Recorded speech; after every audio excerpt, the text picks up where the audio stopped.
You're listening to Strange by Nature, your guide to the strange, weird, unbelievable, and improbable wonders of the natural world.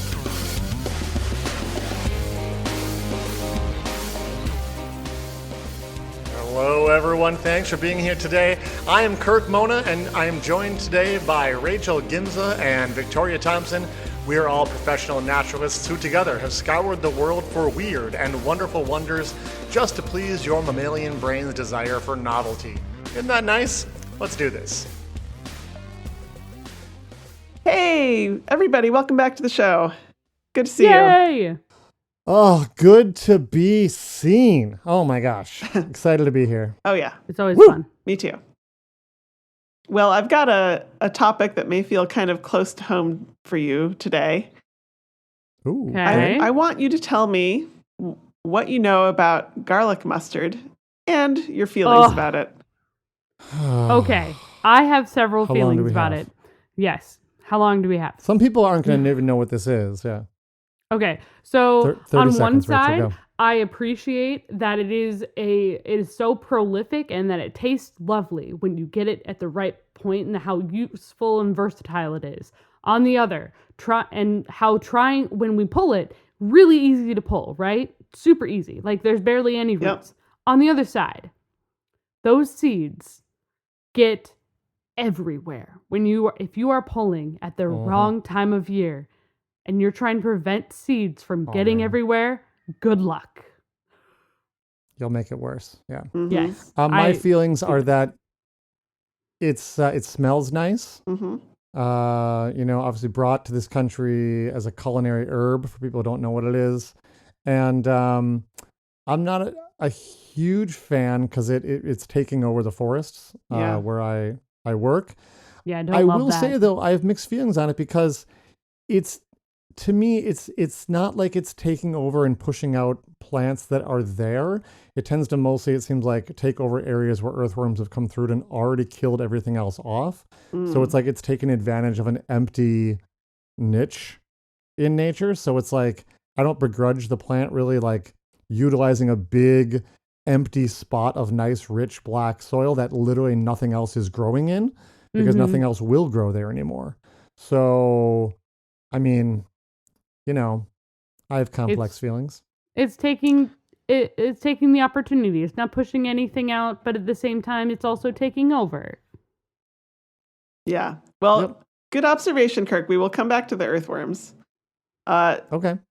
Just Everything comes back to worms eventually. to catch everybody up. Yes, we are talking about an invasive plant species called garlic mustard. It was brought, as you said, to this country because you can eat it. It tastes like garlic and like mustard. Go figure.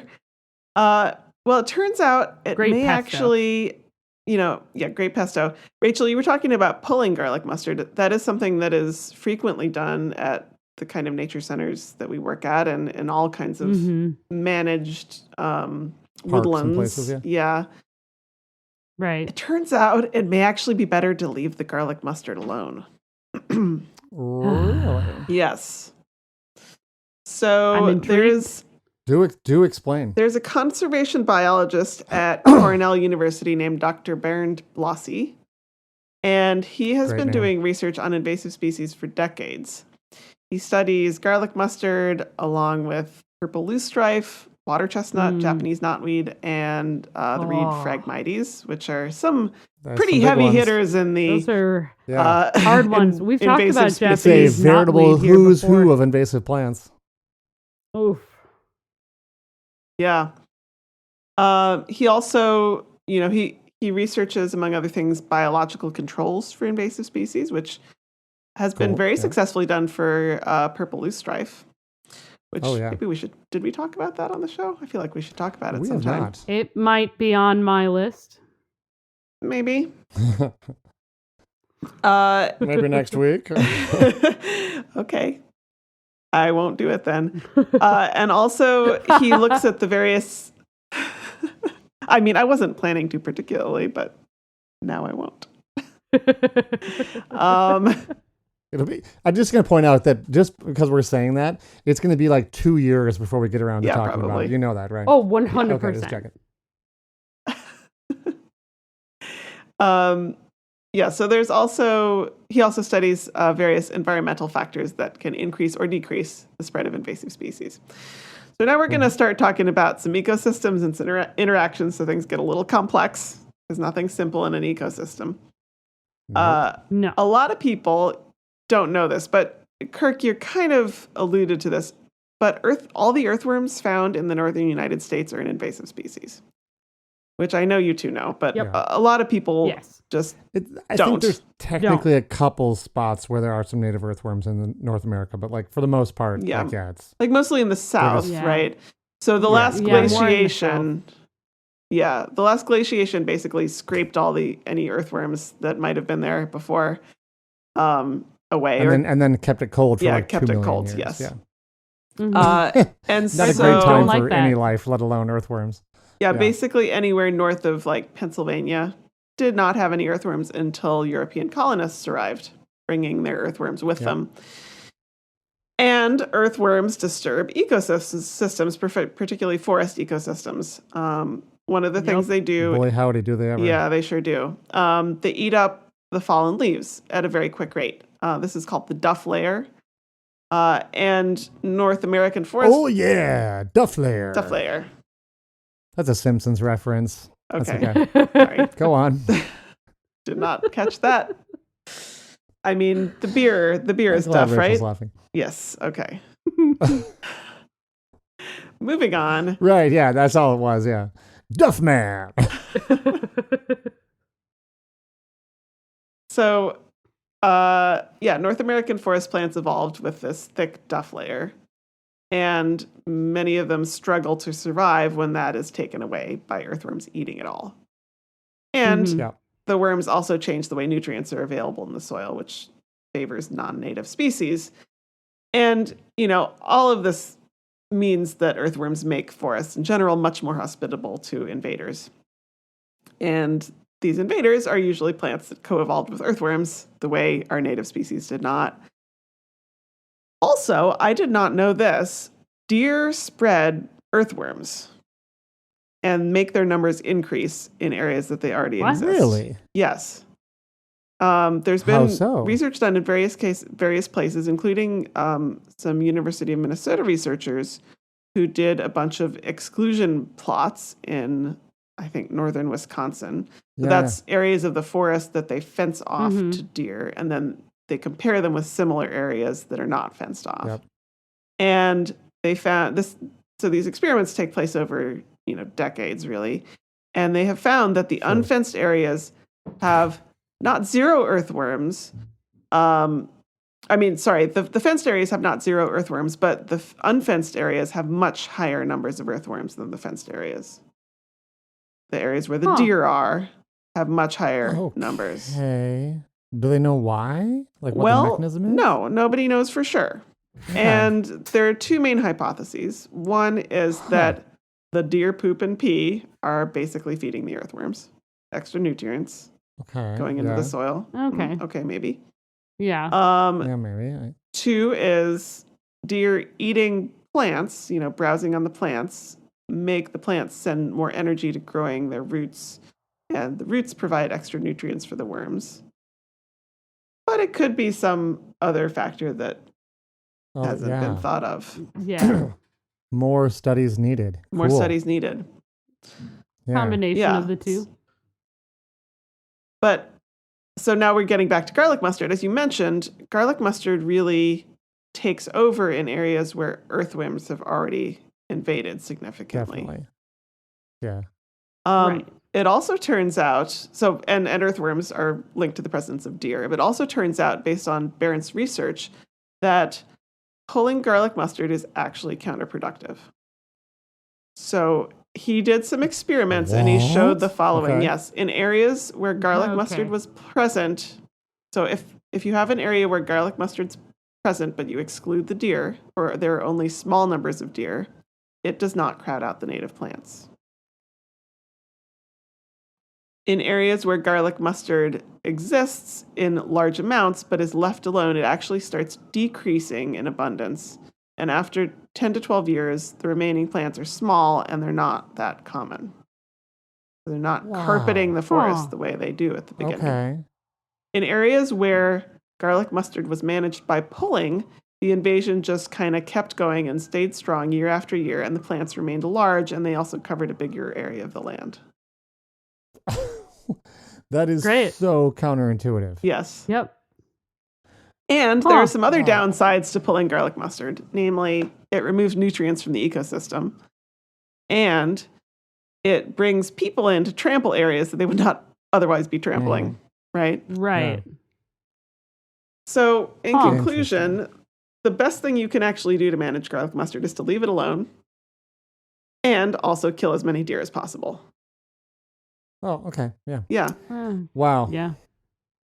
Huh. Interesting. Actually, the article I was reading quoted a New York State Extension Service biologist who said that a population density of 5 to 7 deer per acre would significantly reduce the spread of garlic mustard and also potentially decrease the spread of Lyme disease. Wait.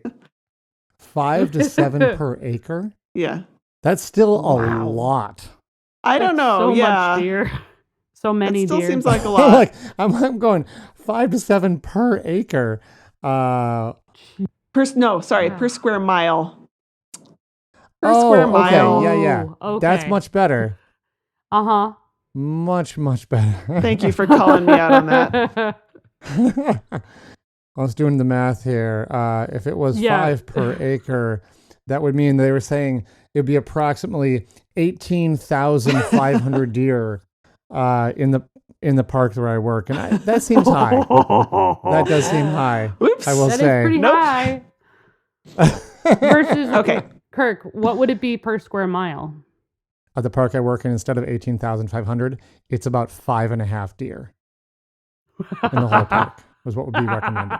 And I can tell you once the harvest is done in the farm fields around the park, and there's no more food out there, and they all come into the forest, it's more than 5. It's definitely more than 5. 5 to 7 deer per square mile would greatly reduce the spread of garlic mustard, as well as potentially decreasing the spread of Lyme disease. So there you have it. All right. Yeah. Ugh. So that's what I have this week. My sources were an article in the Adirondack Almanac website and NPR News. Great, Thanks, thank you. Victoria. That's very cool. Welcome. We are going to take a short break, and when we come back, we'll have something from Kirk. Woo!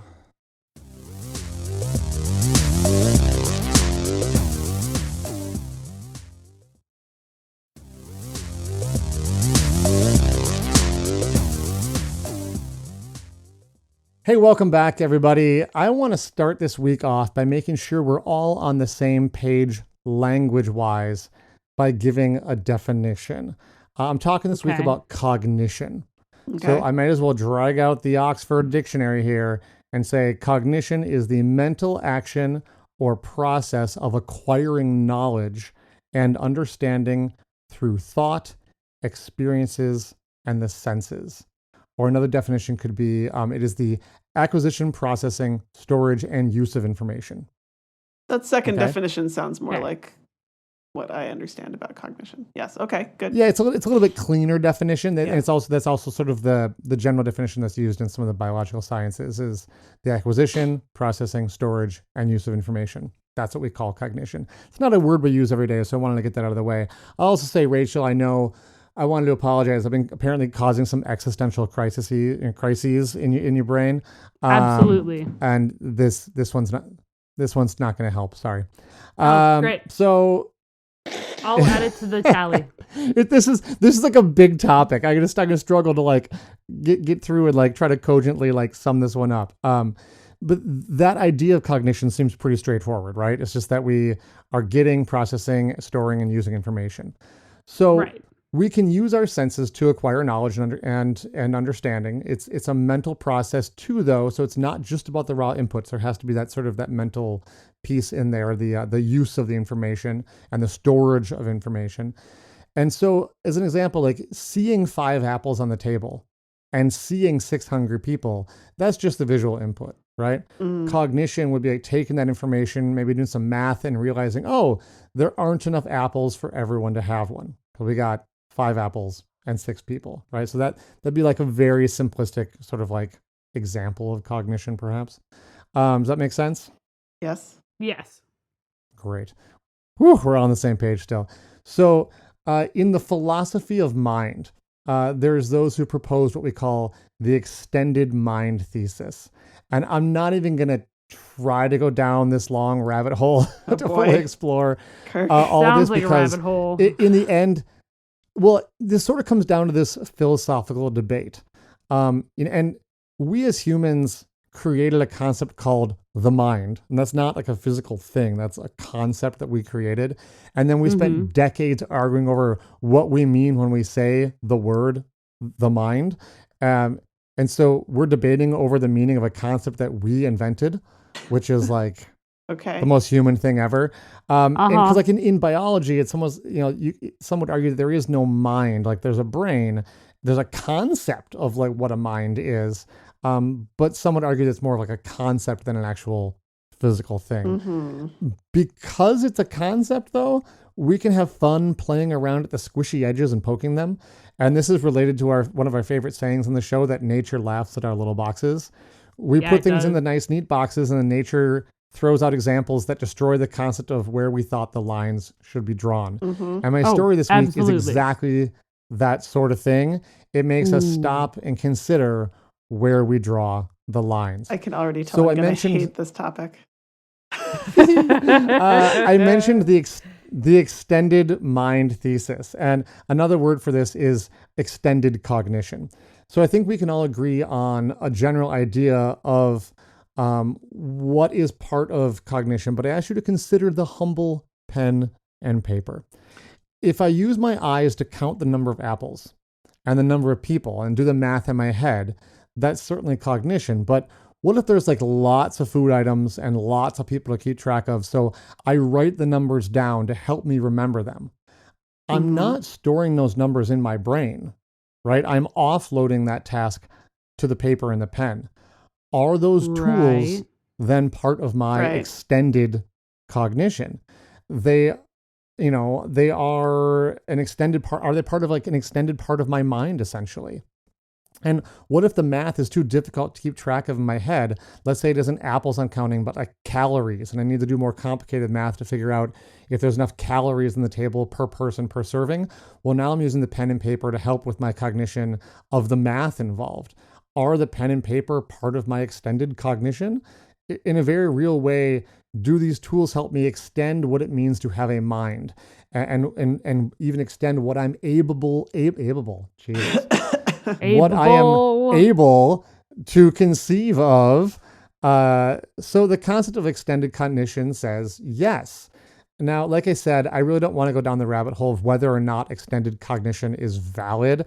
After all, it isn't something that can be maybe fully scientifically tested and resolved, although people are trying to.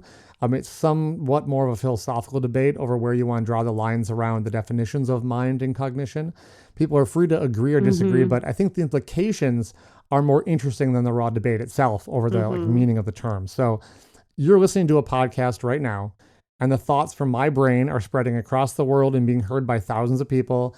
The internet had made this easier than ever. I no longer have to be the guy in town square trying to get people to listen to me, as I'm yelling out my crazy thoughts.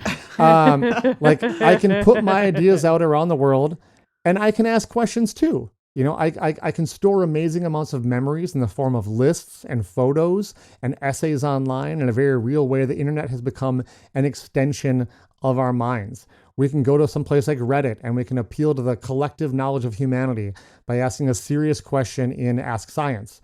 Or we can appeal to the collective knowledge of society by posting social interactions that went bad in the Am I the Asshole subreddit. Like we can appeal to this sort of larger hive mind, right? Which is pretty amazing. And if we're appealing to the hive mind to extend our cognition beyond the limits of what we could do by ourselves, that's pretty amazing. This ability to use extended cognition, whether it's a pad of paper or an iPad connected to the web, is a very human thing. And people have wondered, if we assume that extended cognition is valid, a valid concept, then are there other animals out there that also do this? Well, it turns out, yes, there are. And yes, there are scholarly articles Ooh. about it. Yay. So I'm going course. to butcher some names here. Hilton Jepiasu, hope that's right, and Kevin Laland argued in a paper published in 2017 in the Journal of Animal Cognition that the information a spider receives through their web should be considered a form of extended cognition, which is super cool. They are particularly interested in spiders because they're small animals. And in a general sense, the more complex the information you need to digest, the more complex your brain needs to be. And brains are information hungry. And there's an energy cost associated with operating this big old brain, right? Well, this gets tricky as your body size decreases. You only have so much space to devote to your brain, and accordingly, so much energy you can devote as well. And there's even been studies that have shown like certain brains, like mammal brains, for example, you can only shrink them so small before they won't do all the stuff they need to do. There won't be space for those things. And when you talk about like insects or spiders and things like that, their brains are so tiny. You'd be right to assume, well, they can't really, they must not have very complex lives or complex societies and stuff. And when you study them, you go, oh, shoot, no, they actually are super complex and have very complex behaviors and are amazing predators and have societies and rules and all kinds of stuff. So you're like, okay, how is that all possible in such a tiny brain? And it could be that they're using extended cognition to help out with that. So some examples here, if we want to see like animals, what's called offloading some of their cognition to an external source, it should not only be large animals like humans, but also these small animals like spiders, where it would be even more beneficial. Spiders are predators, and predators have been shown to require greater cognition in order to survive. So a spider seemed like a great candidate for using this. That's what they were studying. And they found that spiders use their webs to gather information about the world. And so they also found that like, the repeated structure of the web and the way it's built actually saves on memory. Like spiders don't have to memorize how to make the whole web and measure out, I'm going to need this much silk and make this many turns and this many, divided into this many pieces. It's sort of more a structure of the repeated patterns they're doing allow them to kind of save on the memory space to not have to have that whole picture. They're offloading that need, like offloading that onto the structure of the web and how it's built, which is a weird concept, but it's pretty interesting. And they also do things like they use a drag line to find their way back from the web if they have to run away from a larger predator or something like that. They don't need to devote any brain space to like where did I go away from the web? They can just follow that line back. Right? They're using that physical object as a replacement for the memory that they would have to have in their head. Similarly, they showed that spiders seem to leave behind silken threads in the environment that may be helping them just find their way in general, not just when they like get blown out of their nest or something. The more times they are successful in a certain direction, the more lines are laid down and they start to form like a pathway to success.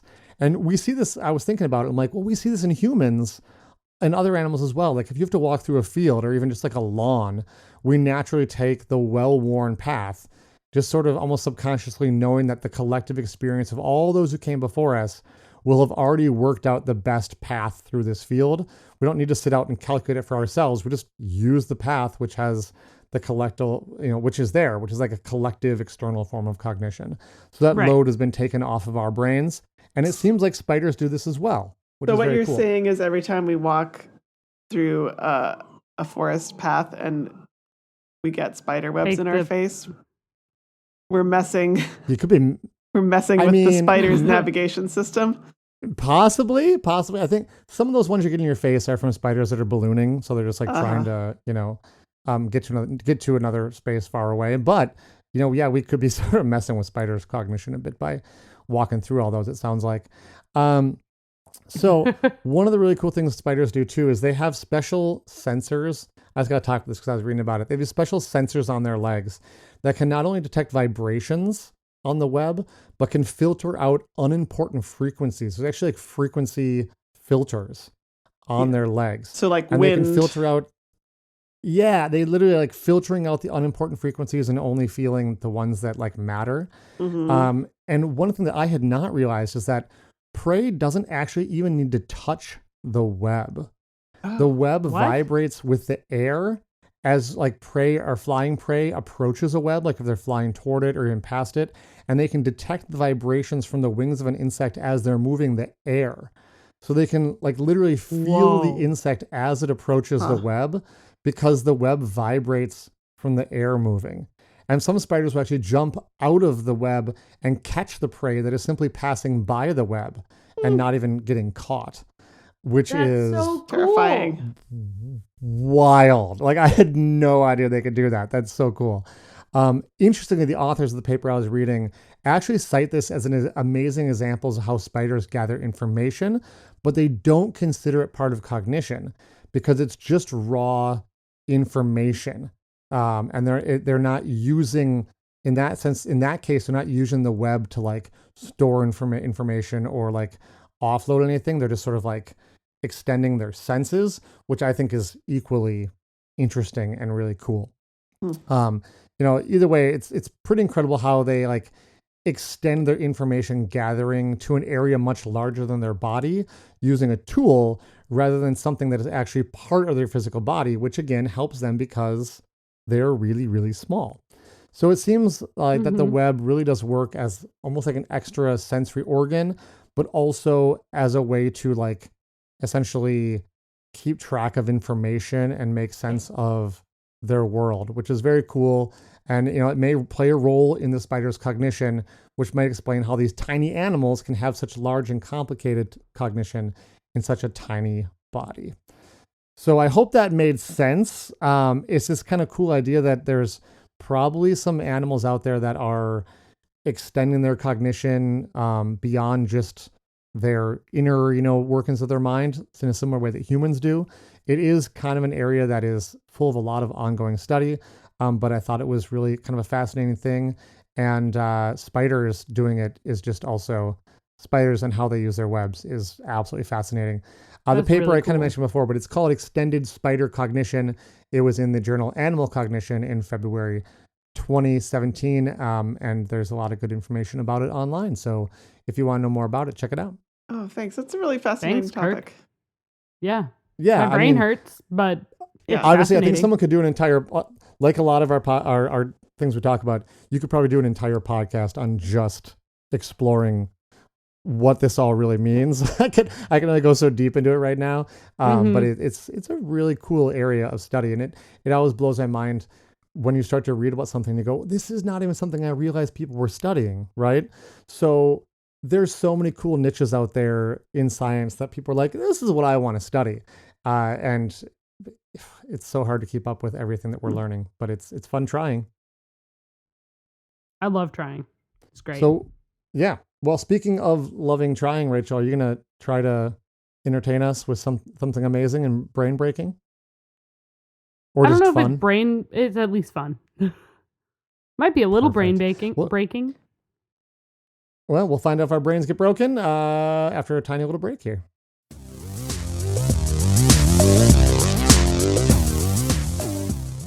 All right, welcome back, everyone.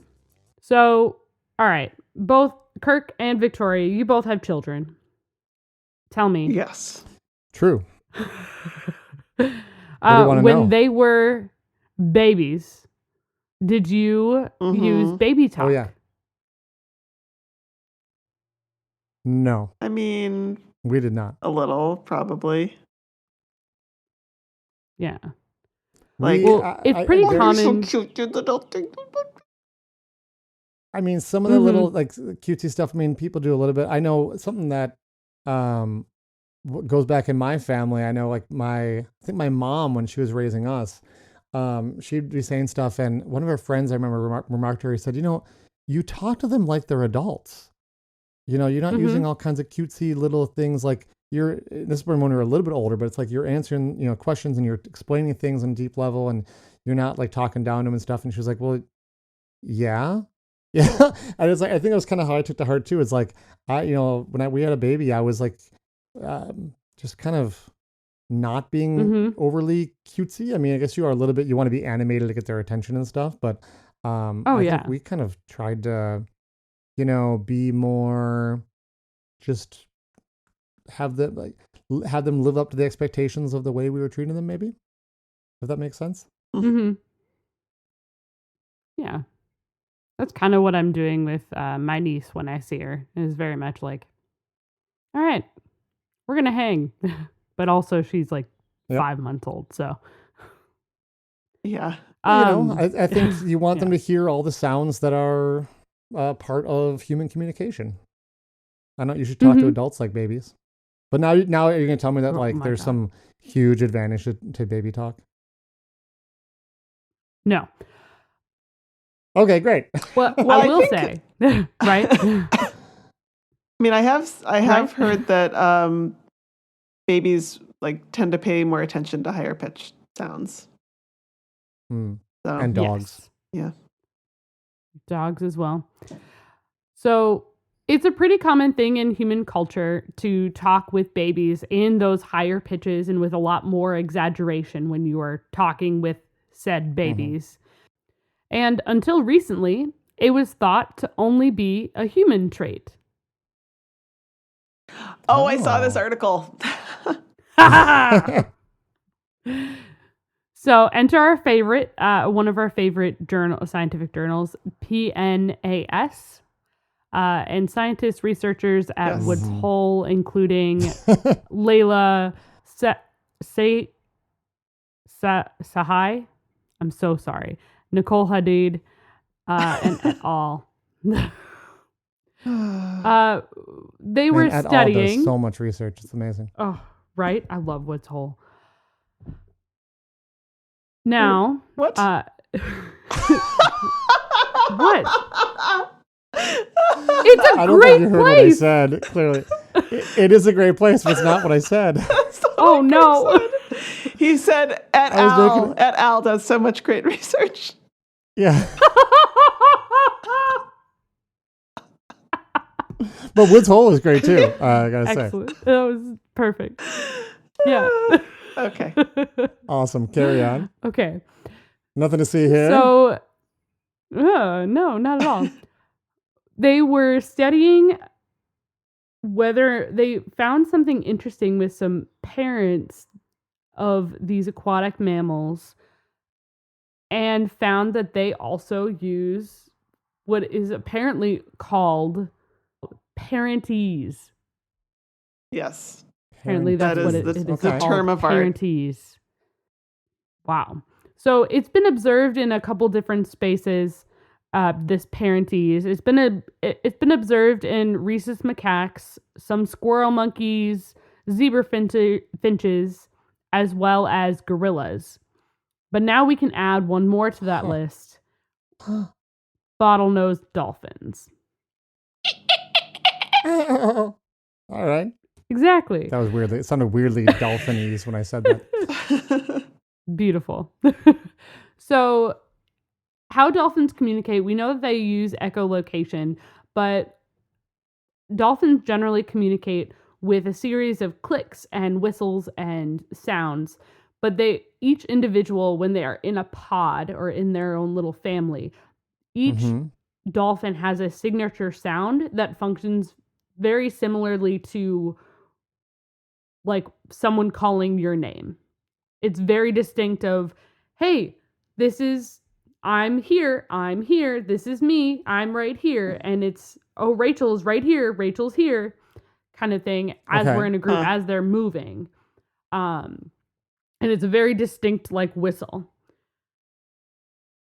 These scientists were studying 34 years worth of audio recordings captured by sound made by 19 female bottlenose dolphins in Florida. And they found that when these mothers were using their signature whistle, they did it at a higher frequency when they were calling towards or near their calves.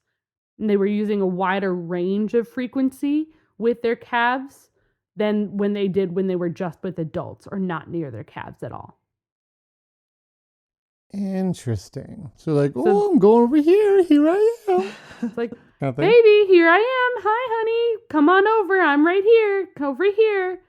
Versus, hey, I'm here. Interesting. Yeah. So they recently were able to find that they were using and have a pitch change and were using baby talk with their little babies, with their calves. Oh, it's So such it's a so cute cool. little dolphin. Oh, Right? yeah. Look at it go. You want to jump through the hoop? Yeah. No, they don't do that. Yeah. It's at least like Swim, baby, swim. it's at least a way it's at least a way to, like with humans, to get the baby's attention, right? Higher pitches tend to keep and get a baby's attention more than lower pitches. Versus when Right. she like is just talking to other adult humans, like they can pay attention to her presence, to the mother dolphin's presence, versus a baby who is like just exploring the world and finding all these fun things. And it's like, oh, wait, hello, it's mom. Okay, I'm paying attention. But it's really cool because it does have, they're going on to study more when it comes to the vocal learning and language development in animals, but also helps, it could help show how dolphins learn to speak and learn how to talk with each other and communicate, which is just really cool. Interesting. Yeah. Yeah. Yeah, it's So, funny to find that connection. right? But maybe I don't not have, that's surprising, right? So I don't have like a long topic this week. I just read this article and then I read the scientific article, and it was really fascinating, and I had to share with you all. So my sources this week were the Appreciate it. Smithsonian Magazine, who did an article it was by Sarah Kuta. Dolphins use baby talk when their calves are around. And then the PNAS article, bottlenose dolphin mothers modify signature whistles in presence of their own calves, which was published June 26th, 2023. So, cutting edge science Amazing. here. Hot off the presses. Woo! Thank you. Woo. All right. Awesome. Well, thanks everyone for listening, and we'll see y'all next week. Bye. All right. Yeah, bye-bye. bye-bye. Thanks everyone for listening to today's show. Be sure to subscribe. New episodes drop every Wednesday, and we love sharing this strange world with all of our listeners. If you would be so kind as to leave us a 5-star review, that would be great. It lets other lovers of the strange discover the show. You can reach out to us on social media by searching for Strange by Nature Podcast on Twitter, Facebook, and Instagram. You can send us an email as well. Our address is contact@strangebynaturepodcast.com. If you want more information about the show, you can also check out our website, which is strangebynaturepodcast.com. Until next week, get outside, stay curious, and embrace the strange.